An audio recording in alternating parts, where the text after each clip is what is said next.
We're live. Well, I'm live. He's right here. We're going to be live. Today we got an awesome subject.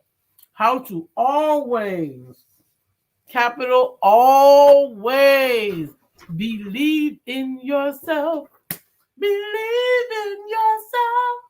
Because I believe in you. Was that from The Wiz? Good morning. How you we're doing? gonna The talk topic about is it. always believe in yourself. And we're going to talk about why that's important and why you need to do it and why it will change your life, baby. Back in a moment.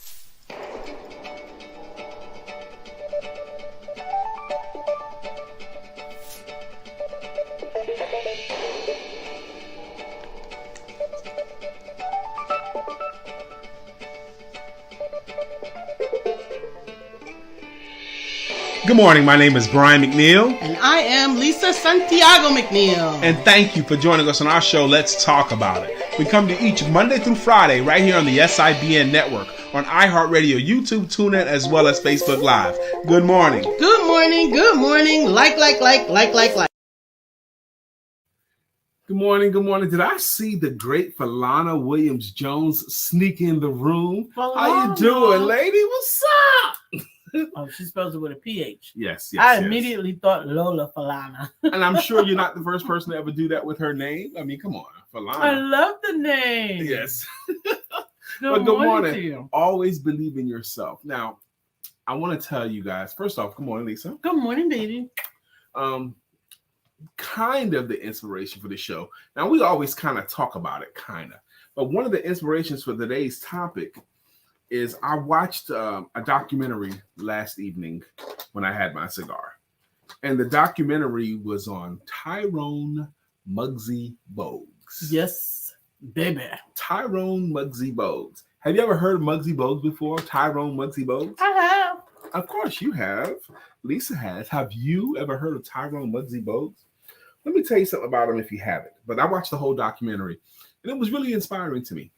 He was a professional basketball player, but he wasn't a professional basketball player like you typically think of. Nope. He was a professional basketball player playing in the National Basketball Association. Yep.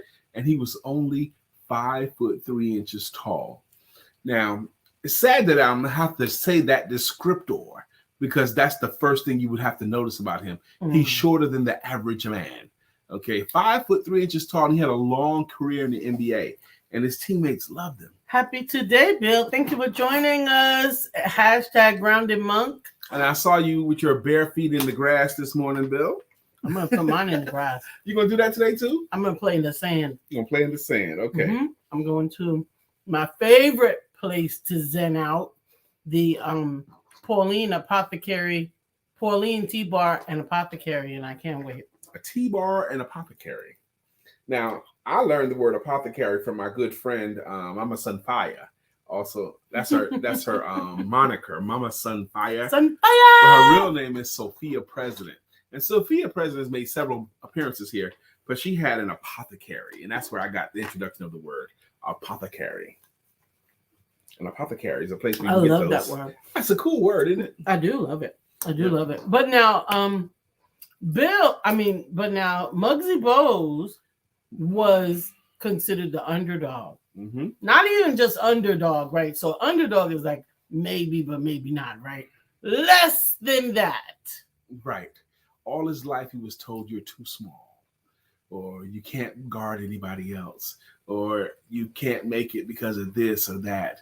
And he highlights that he didn't, because like when he got drafted in the NBA, he was a 12th player picked overall. And they said, how does it feel to be the shortest basketball player in pro basketball history?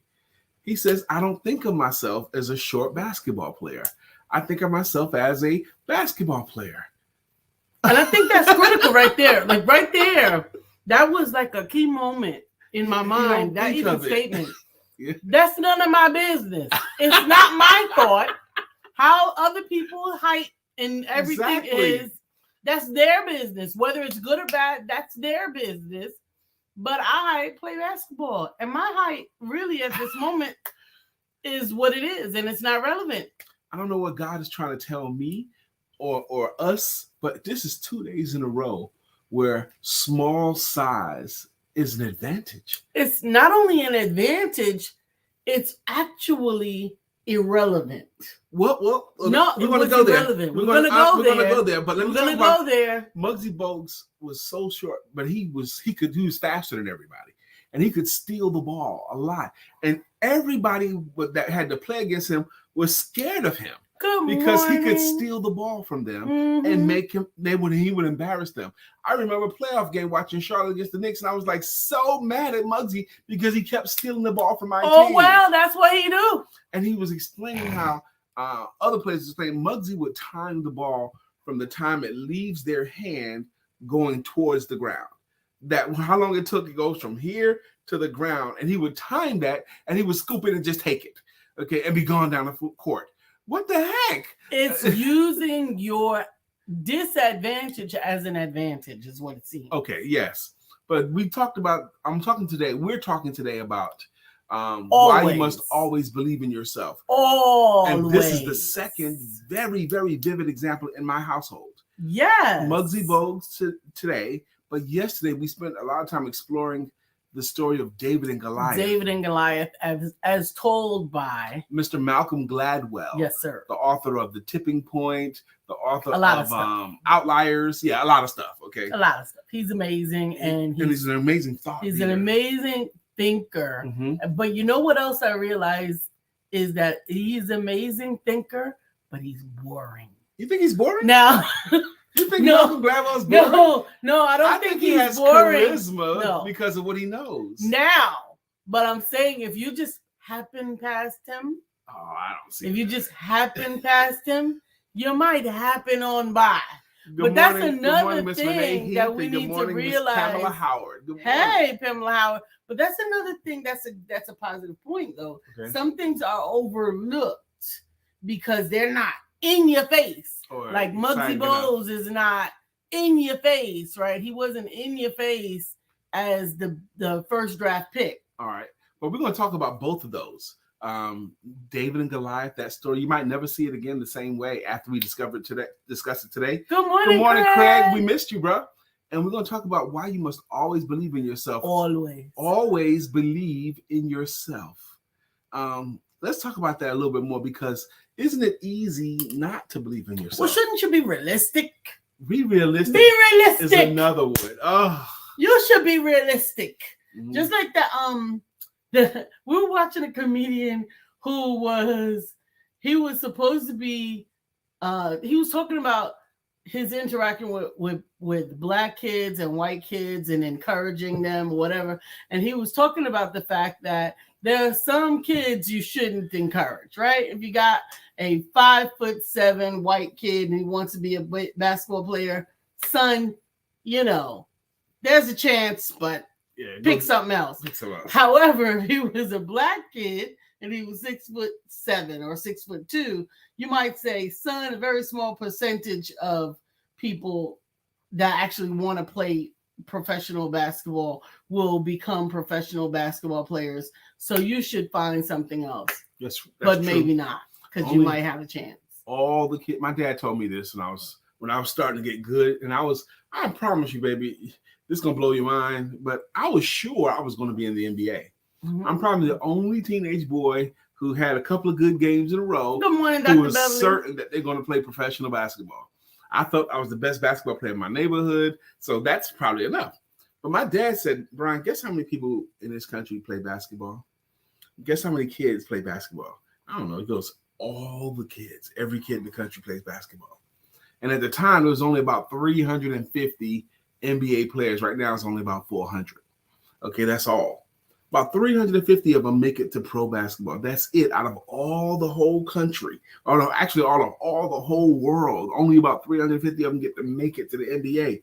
Chances are, Brian, at your height, you're not going to be tall enough. I thought I was going to have a growth spurt, going to end up at 6'5", even though my dad is 5'8", my mother's 5'2". But I thought I was going to be 6'5". I don't know what that come from. But you know what? I think, in all honesty, I know that as a father, as a parent, he was trying to prepare you to cushion, to give you alternate solutions, to help, to make sure of. But I wonder how often we do that and we actually burst the belief. Yeah. And it crushed mine. Okay, so I just resolved to just be the best basketball player I can be. Dr. Beverly, when is your birthday? I thought your birthday was last week or coming up, but I saw something yesterday. When is your birthday, Dr. Beverly? I think something said it was her birthday yesterday or today or something. So I wonder how much of it is necessary and how much of it, and what actually, you know what it makes me think of? It makes me think of the reason why we need multiple people in our lives to propel us, to both propel us and ground us. Thank you, Dr. Beverly. Good morning, and thank you again for July the 4th. 4th of July, yeah, baby. But, I think that is indicative of the fact that that's why we need a village. It takes a village. Because you need someone that says, I don't care what they say. You can do this. You can do this. I don't care if nobody else has ever done it. I don't care if it never makes sense. You can do this. And then there's still maybe room, just walk with me, for someone that says this might not happen. What will happen if it doesn't happen? Yeah. How are you going to handle it if it doesn't happen? What else will you do? We've said several times on this show over the years how I am a big fan of Hall of Fame speeches. Like when someone gets inducted to the Pro Football, Basketball, Baseball Hall of Fame, actors, whatever, Hall of Fame, I like to listen to the induction speeches. It's interesting to me. And I've come to the realization, because I was listening to a bunch of them in a row, like 20 of them in a day. And it was just such a familiar theme from athlete to athlete, from sport to sport, from race to race, from gender to gender, male, female, black, white, basketball, baseball, football. They all had the same few people that they thanked. They all thanked just the same few people. One of the people they all thanked was that person that stuck with them when they didn't deserve to be stuck with. That person that stuck with them through thick and thin. Sometimes their mother, sometimes their wife. Okay, someone that stayed with them even when they weren't doing well. They all thank that person with tears in their eyes. They all thank that person that believed in them when they didn't believe in themselves. Like Lisa was just alluding to, someone who spoke that word to them. Yes, you can. You're as good as you can. You have the gift, skills, and talents. Yes, you can. They all thank that person too. They all thank that person that spoke a word in their life. Sometimes a coach, a school teacher, or sister, or brother, someone who spoke an encouraging word at the right time. They all thank that person that worked with them, that coach, that teacher, that parent, that worked with them and helped them to develop that level of success that led them to be in the Hall of Fame. But that's about it, really. That's all the ones that matter. And we all need those people. They also, one more person they always thank. They always take that one person, two more people. They always thank that one more person that kept it real with them, who would let them know when their face is dirty, when their slip is showing. That one person that can say it in a way that they can receive it. Look, you screwed up by the numbers here. And they also thank the person that protected them. Someone that had their back when they couldn't have their own back. Someone that was willing to fight for them. So they thank their protectors. They thank their encouragers. They thank the one that's speaking their word. They thank the one that sticks with them. They think, that's about it. But we need all of those different people. And it's hard to encompass all of that in one person, I think. I think you're right. I think it is hard. But even as you began to talk, as you begin to pontificate or elaborate on the individuals, I really think that maybe the most important person is the encourager. I know that we say we need somebody to tell you if your slip is showing, but so what? If your freaking slip is showing, you need somebody to tell you if your face is dirty. So what if your face is dirty? I think sometimes I don't know, that's a difficult point for me to embrace, because it's almost like you need someone to keep you grounded. But I think society grounds us enough that we need someone to say, you know what, dance out of your slip. That's right. And put your head in the clouds. And put your head in the clouds. Dance out of your slip, put your head in the clouds, and keep on going, even if it don't look like it makes any sense at all. If you think about that, the Macarena guy. Yeah. Right? He was horrible. But he continued because his enthusiasm was I think you're thinking about that Gangnam Style guy. The Gangnam Style guy, Yes. too. But he was horrible. But his enthusiasm, his joy with bringing out what he was doing, it made none of that matter. Like, it doesn't have to be right. It doesn't have to be on tune. It doesn't have to be choreographed properly. It doesn't have to be on schedule. It just has to bring about some level of joy or emotion. Emotion is not always joy. Sometimes you need to cry. Yeah. You know, whatever is needed, whatever is needful at the time. But I think it all goes back again to Ephesians 3. You don't think highly of yourself? Is that what you're talking about? No, okay. Ephesians chapter 3 is that there's a time and a place for all things and everything under the sun. A time to laugh, a time to cry. There's a time to live and a time to die, a time to break in, a time to chill, to act civilized. That is not the scripture. But whatever you do in your lifetime, you never let an MC steal your rhymes. Oh,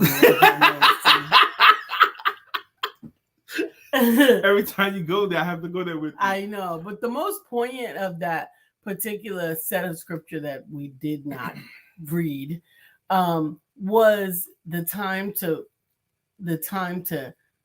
gather stones and the time to cast away stones. Yes. So, like, there's a time for every part and element of your life, and maybe we just happen to be in the season that requires more encouragers, more encouragement, and more belief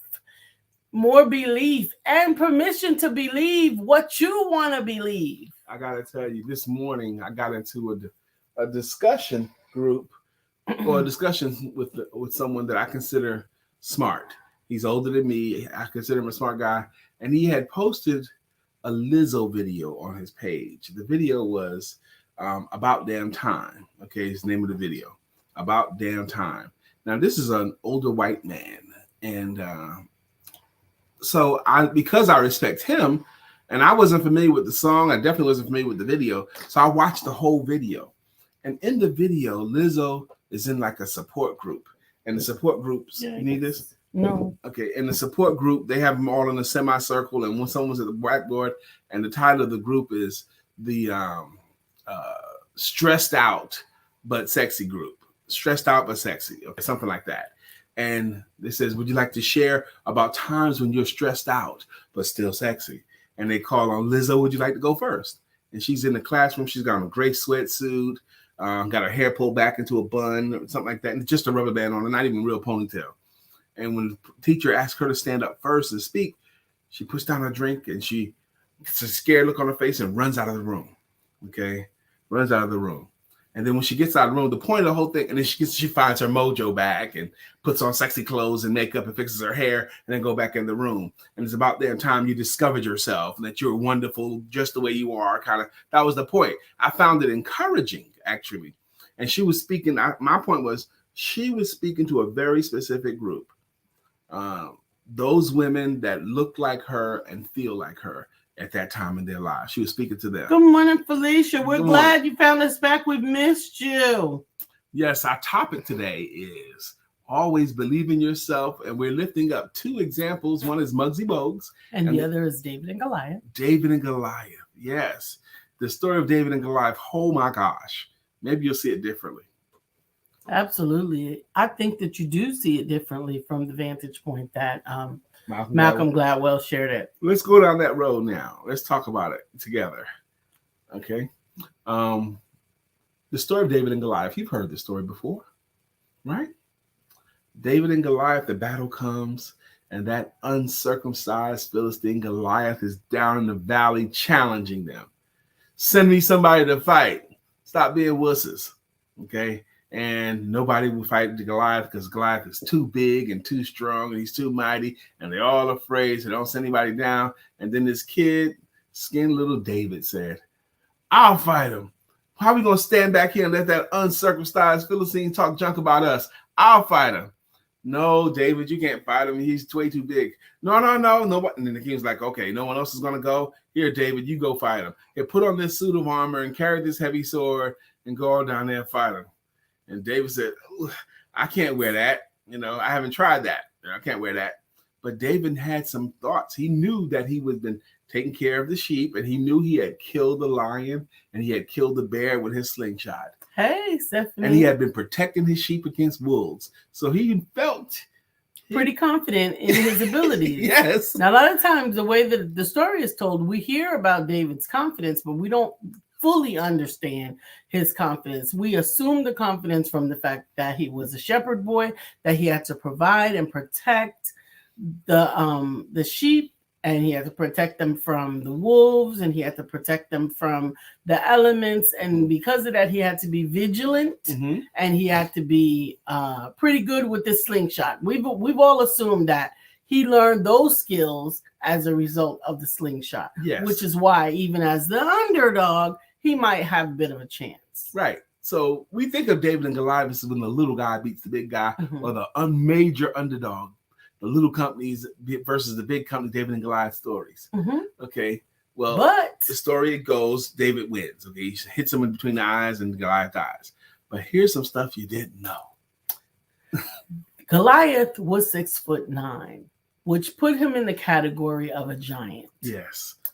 And one of the things that we also may know, but may not know or assimilate with the fact that he was a giant is that giantism is a disease. It is a disease that has some it has some things that go with it. Some side effects. So yes. Our weekend was great, Stephanie Morris. We had a wonderful weekend. We had a wonderful weekend, including yesterday. So as a giant, there were also some things that he would have as some additional side effects. One was... let's look at the scripture really. When they decided, look, we can't send our whole army here because this is not going to be good. We're going to have one guy fight. They said that Goliath was led down the mountain by an attendant. Now, why, if he's such a mighty warrior, does he have to be led down the mountain? Why does he have to be led? Why? Okay. They also said, Goliath said, come closer to me. Come to me. Why does he need him to come so much closer to him? Is it because he's being led because he doesn't move very well? Okay. Because they talk about how slow he is. Absolutely. He was sort of lumbering. He was lumbering, and he had to be helped. Absolutely. And then his response or call out to David was also interesting when he says, am I a dog that you come at me with sticks? Yeah, he thought David was coming to him to fight him with some sticks. David had a staff, but he had one staff. Was Goliath seeing double? Okay. So Goliath was big and lumbering and slow moving. He had gigantism, and he couldn't see very well. Okay. And David did not have any of that armor on him. He had his slingshot, and he was loose, and he knew how to use his slingshot. He knew how to use it, and he wasn't very far. That's right. He had gotten close up on him. I think some of us imagine that when he used this slingshot, he used it like this, and he had to send it over. No, yeah. And no, but that wasn't the kind of slingshot he had. He had one of those one of those that you have to spin and get some centrifugal force on it. And not this. We had to spin that like that. And he didn't get close enough for the Goliath to hit him with a sword or anything like that, but he was close enough that he couldn't hardly miss. He couldn't hardly miss. So he had advantages. Why do we think Goliath had the advantage? It was David that had the advantage. And David believed in himself. He believed in himself, and what he didn't know about Goliath was none of his business. What a great point. What a great point. He knew he had killed the bear and the lion with his slingshot. Goliath is a big target. I'm not going to miss Goliath. I'm not going to miss. And he ain't moving like a bear and like a tiger. I don't think he killed a bear. Okay. So he's not moving like a tiger. Because I don't think there was any bear in Israel.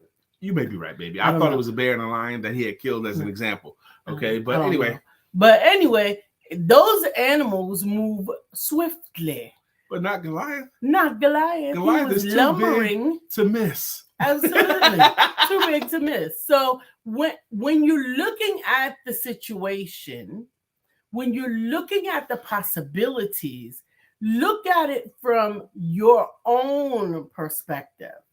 Not what's missing in you, but what you have and some advantages. What your abilities and your advantages are. Have you heard it before? It's not the size of the dog in the fight, but the size of the fight in the dog. Okay? The little dog can't afford to be afraid of the big dog because that little dog needs some fight within him. That's why I be telling big people, don't come up on me. Because if you come up on me, even if you didn't mean no harm, I only got one chance because I'm a small person. So I am very, very responsive. When tall people come towards me antagonistically, you got one. And if you get close, I might have to take you out. You got to do what you got to do. But, David had some advantages and he didn't care about Goliath's advantages, okay, or perceived or whatever. He knew what he could do. Muggsy Bogues knew what he could do. He knew he could get other players the ball. He knew he could play defense. Kenny Smith, another player who said Muggsy was the greatest on-ball defender he had ever seen. On ball, that means just you against that one person. You're not guarding everything else and the passing lanes and all that stuff, but just you on ball, on the person with the ball. That's it. One-on-one. Okay, he thought Muggsy was the greatest. And I was so surprised last night watching the documentary of all these prominent players, including Michael Jordan and Gary Payton, how they were terrified of Muggsy. They were afraid of him because they knew he could steal it from them. Even Jordan. They were so worried about this little guy. But he was in their heads. He used his abilities to bother the ball. To do what he had the ability to do. And I think that's why I got so upset yesterday when you said to me something. You said something. David had confidence in his ability. Stephanie says, yeah, he had confidence in his ability. He had confidence in his ability, and he knew what he had the ability to do. And he didn't spend a whole lot of time worrying about what Goliath could do and what he could do and might do and all of that. He thought they were ridiculous for standing over here, festering and minding themselves about worrying about getting out there with Goliath. What? Goliath's only real advantage was his bravado and size. Well, he was chosen for his size. Yeah, but because he was trying to be imposing. Yes, it's intimidating. Understand that some things that you feel like are fearful, are worthy of being feared, are simply intimidating in their stature. One of the things they say is if a bear is coming after you, to make yourself big so that you can be intimidating. You ain't gonna be bigger than no bear. But make yourself as big as you can make yourself and wave your arms and make a lot of noise. If a bear is coming, you're supposed to and all that kind of stuff. And do you know why that works on bears? Why are you laughing?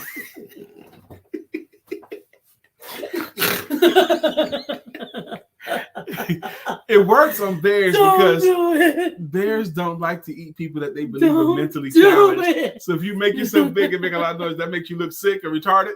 And bears You're not allowed to say retarded. It makes you look mentally challenged.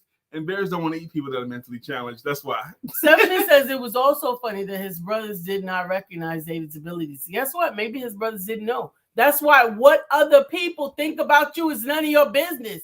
His brothers were out fighting war while he was at home taking care of the sheep and the flock. They may not have seen some of the tenacity that he had to develop. They may not have seen some of the skills that he had to complete. They only knew as he was the youngest and he was the smallest and he was not out here fighting the war because he wasn't big enough. That wasn't true. It wasn't true that he wasn't big enough. He was the youngest, and the youngest has to tend to the flock. Right. So, but all of that being said, what they thought was none of his concern. Why you must always believe in yourself. Believe in yourself. Oh, well, my friend told me that, you know what, that really doesn't look good on me and I shouldn't wear that and it doesn't feel good. And I'm not telling you that you can't take advice from other people. I'm telling you that other people's advice and opinions cannot supersede your own truth. Your opinion has to your matter more. Own truth. How many things that we think were not in style until somebody decided, you know what, I don't care what your style is. I remember the first man I saw with 2 earrings in his ear. Okay. The first man I saw with 2 earrings in his ear when I was young, and people would call him all kind of things. Not to mention he was a straight man with 2 earrings in his ear. Not that that matters to me now, and I don't care. But what I'm saying is back then there was a certain stereotype associated with certain things. Mm-hmm. And he decided, I like now men, I like nail polish. Men even wear nail polish. Mm-hmm. It doesn't matter what somebody else thinks about anything. One thing I used to always say, and I don't know if I should say this, one thing I used to say when people were talking about, oh, that person's gay and this person's gay, not that none of that matters. I would say the only way that you can tell if someone is gay or not is if you are the same sex as them and you have sex with them. That would be the only way that you can prove to me that you know that somebody is gay or straight. Now, none of that really matters. But what I'm saying is what somebody else says about you is none of your business. Sister Felicia Gardner says, the right tools used properly can get the job done. Courage, skills, knowledge can overcome strength. All things are possible through Christ. Through Jesus Christ. Look at all these rumors. Did you hear that one about Michael? Some say he must be gay. I tried to argue, but they said if he was straight, he wouldn't move that way. None of it matters. Did you hear that one about Tina? They say she's just a tease. Now, look at all these rumors running me every day. None of it matters. Your opinion matters. And I think even now, your opinion only matters, let me tell you, to you. Wow. You.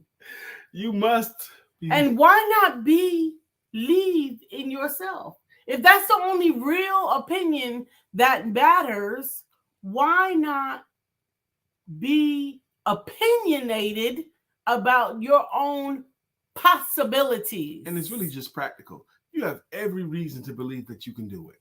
Okay, you know how to do it. You've seen it done before. You're capable of it, and you know that you can. You have Here's an example. Okay, if I laid a 1 foot wide board on, I'm not fooling with you. 1 foot wide board and that's 20 feet long, 1 foot wide and 20 feet long, and I laid it on the ground. And I say, if you can walk across that board to the other side, I'll give you $100.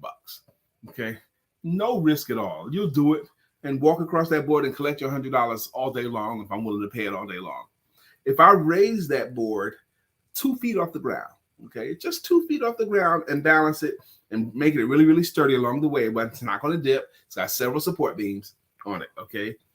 And I say, I'll give you $1,000 if you walk across it. Not that big a risk. You'll do it. No problem. Good morning, Craig. Keep going. Walk across that board and collect your $1,000.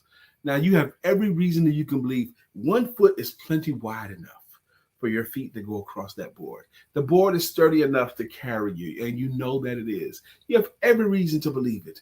But some people, depending upon how high the board gets off the ground, they belief system, even though they have proven to themselves again and again and again that they can do it. The belief system minimizes in direct proportion to the risk involved. Because if I balance that board between 2 buildings, the buildings were 5 stories off the ground, it's not worth it for most people. Not worth it for me, not worth it for Lisa, because the risk reward factor is out of whack. But other than a board balanced over buildings, other than that, should you finish that book or not, should you start that business or not, it's not life or death. The risk reward factor is in your favor. You can believe in yourself because you know how to do it. It's worth doing, and you should give it a try. Absolutely. Stephanie says, in my 50s, I no longer care what people say or think. Amen. Yeah, that's Felicia, about right. I'm going to tell you something. That's about right. I'm going to tell you something. I think it gets more gooder in the 60s. I think it probably is going to get more gooder in the 70s. And in the 80s, Please kiss my entire behind. We talked about that lady.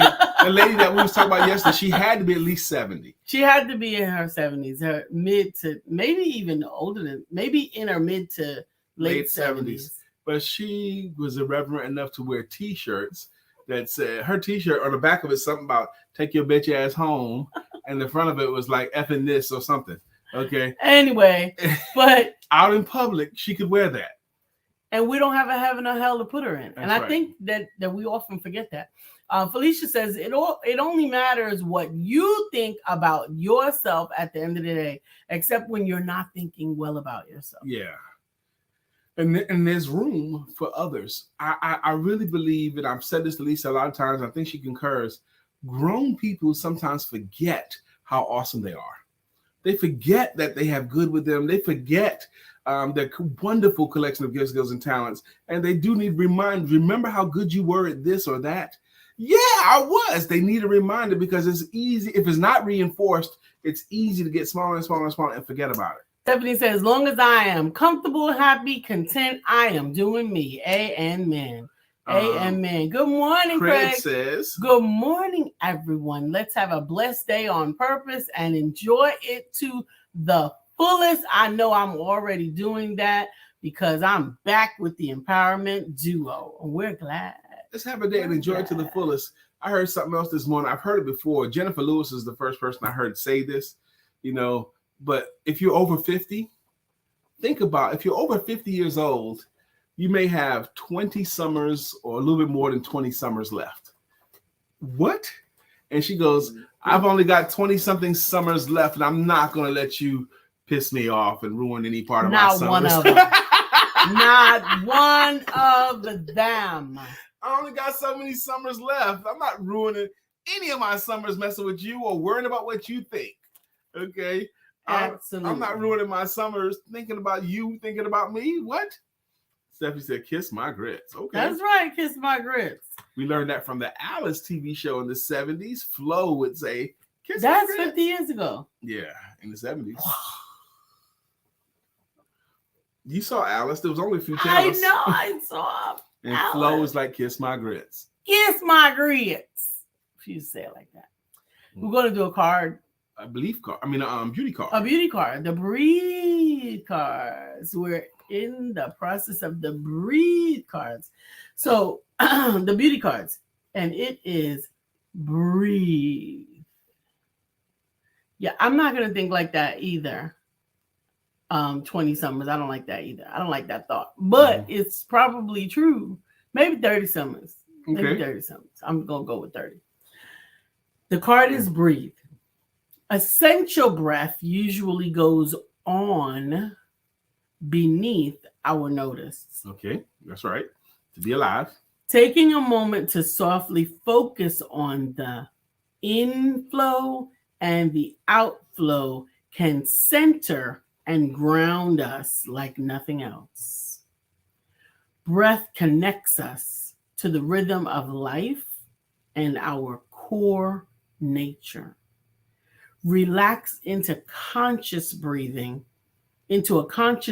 moment and let the world dissolve. What a wonderful and free mental health break. Okay. You don't have to spend no money to do that until it makes you yawn like Lisa. It always does. Felicia Gardner said, okay, I need all my summers. I'm going to need all my summers too. I'm going to need all my summers. I enjoyed my summer afternoon. Is yesterday the official? June is the official day of summer, yes. But a lot of people use Memorial Day to kick it off. The official kickoff. The unofficial. Yes. And we did like we done Memorial Days before. It's just Lisa and I at the lake. That's it. Yes, we went just us two by ourselves. And it was always nice, just to be in the quiet and watch the water lap up and all of that and talk about whatever we talk about, We always talk about stuff. I love to talk with you. Mm-hmm. I enjoy it. I'm interesting, yeah. Steph says, breathe. Good. I am connected to the rhythm of life. Yes. Love, not thought.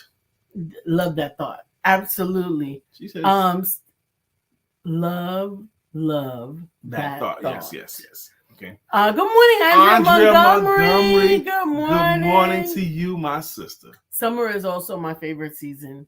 And I'm grateful that I'm realizing now that I get to call it my favorite season because I have the other seasons. You know what, Stephanie? She says, I need a trip to a lake.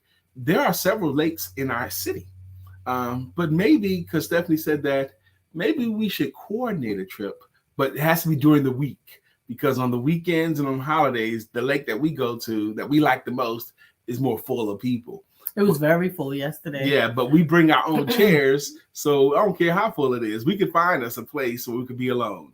Okay, or semi-alone anyway. But maybe we should coordinate a trip so that we could get our people during the week, like on a Wednesday or Thursday morning. Love. Take a lake visit. The lake. Actually love the reflection and the rejuvenation of being at the lake. See, they were rejuvenated before, lost it, and then got rejuvenated. You rejuvenated before. Stephanie says, I love spring and summer. Lunch at the lake. Let's do it. Lunch at the lake. All right. With our empowerment friends. Love it. That's easy to do. And we can spend a Wednesday or Thursday afternoon, late morning, early afternoon. And we could do that the next week. We don't have to spend a whole lot of time preparing that. Coordinated trip. Great idea. This is not something that spends a lot of time. Who wants to go? We will coordinate it. We will do that. Coordinate is another great word. Yes. You can't stop with just the mushroom liner. No, you got to keep going. You got to keep it going. Look, the mushroom belt. Bam! And her coordinated mushroom earrings. The mushroom socks. Bam! Coordinate. Sister Felicia says, yes, let's do it. I can imagine what happened before the lake. LOL. Well, if you want me to be graphic, no, I'm not gonna be graphic. Oh, good morning, Mark. What it is. Today's topic, we had such an interesting conversation today. Today's topic was why you must always believe in yourself. We brought up the story of Muggsy Bogues. We brought up the story of David and Goliath, about the importance of believing in yourself. Is that my man, Mr. Darian Jackson, creeping through the room? What's up, man? How you doing, man? Me and my wife got to get down to Florida and come to your cigar lounge and have a cigar with you and your wife. We got to do it because he has a beautiful cigar lounge down there. Stephanie Mars says, before Dr. Deborah leaves, we need the lunch at the lake. Well, we don't have much time because Dr. Deborah's going to be out of here before we know it. Yeah, but we should do it with her. Yep. Again, thank you again to Dr. Deborah Dunstan. I love the new addition to our home, courtesy of you. But believing in yourself was our topic today. Believe in yourself. It's now 9:42. All right, we get out of here in 10 minutes at 9:52. So what we typically do at 9:42 is we like to thank our consistent contributors. We like to thank the people that have been rocking with this show for years. And the way we do that is with a greeting song or a greeting logo. For example, William Brown has been supporting this show for many years, actually. Yes. And he was the first one in the room today, and he has a greeting song.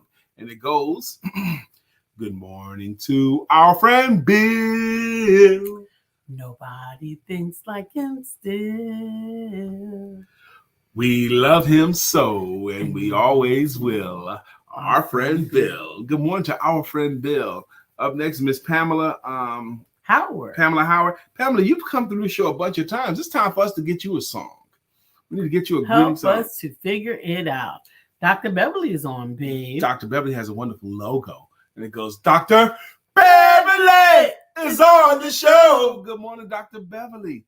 Craig Sabb has a song too, and it goes, Craig Sabb, 1,000 degrees. You'll be on your knees. And you'll be burning, begging, please. Brother Freeze. Good morning, Craig Sabb. How you doing? Absolutely good morning to you. Miss Felicia Gardner has a song as well. Felicia, we love you. You're the one The one for me. Sister Andrea Montgomery, you've been through the show a bunch of times too. Let's get you a greeting song as well. Who else? Anybody else over there? Stephanie's here. Stephanie Morris has a wonderful greeting song. Stephanie. Life has new meaning to me. There's beauty up above. And things we never take notice of. Wake up and Stephanie, you're in love. Ooh, ooh. Good morning, Stephanie. How you doing, my sister? Stephanie, this was Stephanie's idea about lunch at the lake, or Stephanie brought it up. Okay, and she even brought up do it before Dr. Deborah leaves our area. Mark Greer has a jam as well, and it goes, so wide you can't get around it, so low you can't get under it, so high you can't get over it. Mark Greer is under a groove. He's getting down just for the funk of it. Mark Greer is under a groove. Nothing can stop us now. For this lunch at the lake or late morning at the lake kind of thing, let's invite everybody. Okay, I'm thinking of a lot of people I want to invite. One of the people I know I would want to invite is Mr. Jay and his wife, Patrina Mattier. They throw a great party at their home. I bet they'd be fun to have out there as well with us. Love it. Pam said it's the eye closing from me, Lisa. When did I close my eyes? And we do it, baby. We both do it. When we're doing some of the songs, like when we do Mark Graham, so wide, or when we do Melissa Price song, we close our eyes a lot. Stephanie. Yep. Andrea Montgomery says, Mark Greer is under a groove.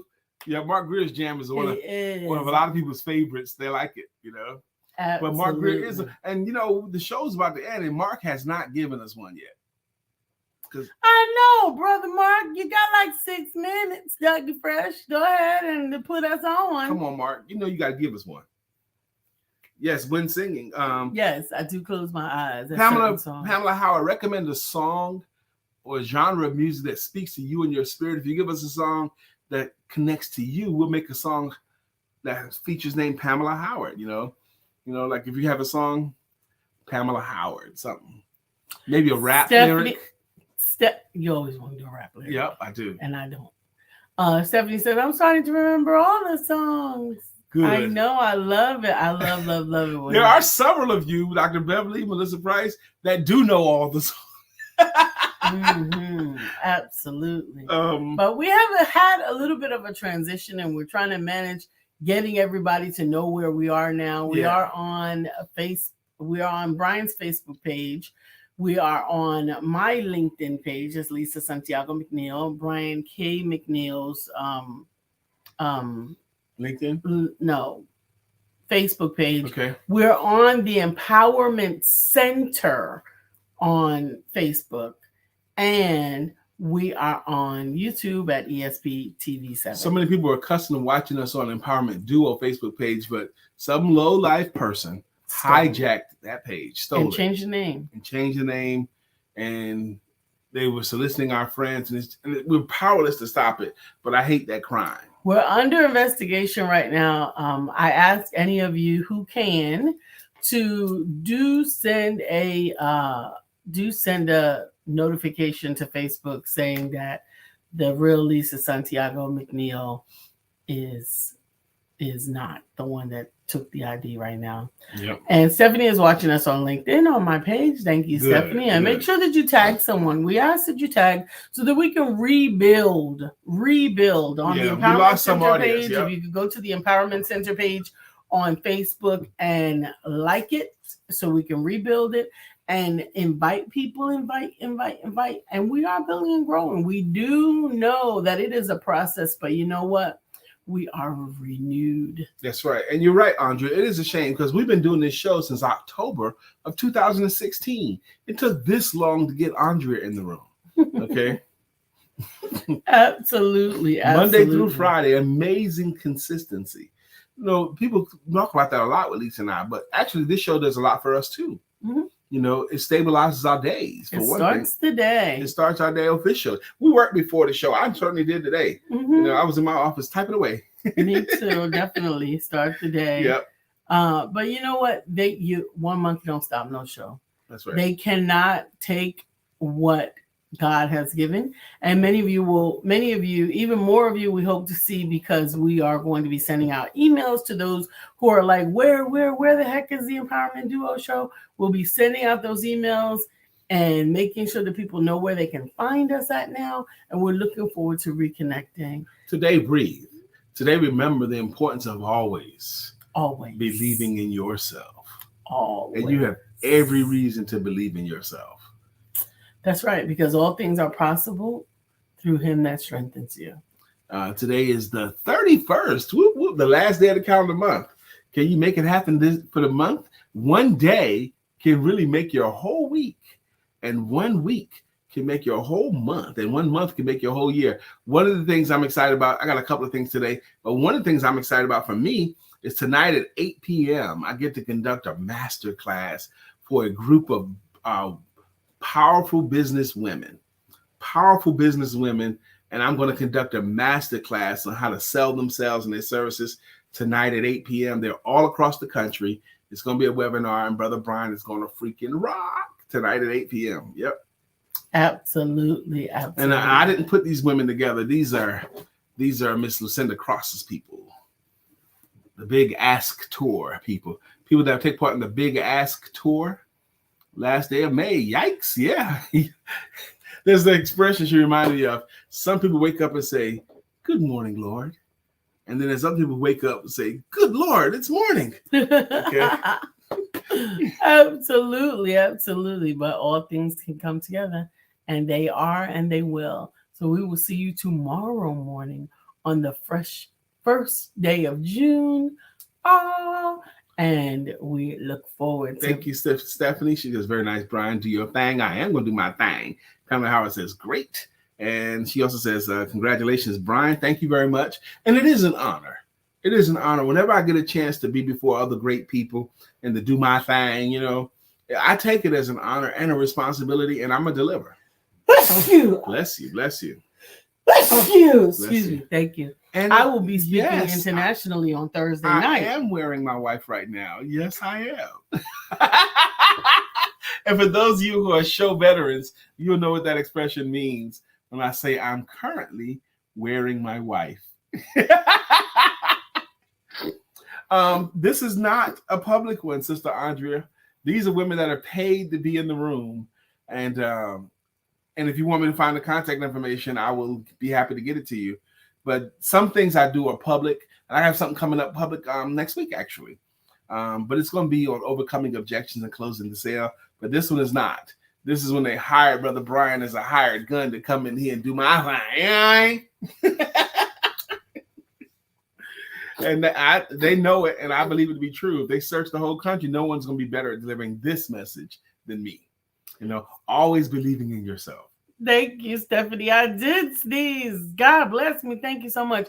On Thursday night at 6 p.m. Eastern, I will be facilitating an international talk. That's right. We'll talk about it a little bit more tomorrow. Okay. And in the Lisa meantime, is going to be speaking to a worldwide audience on Thursday at 6 p.m. Go ahead. In the meantime, don't forget to have sex. Because we already did. Oh!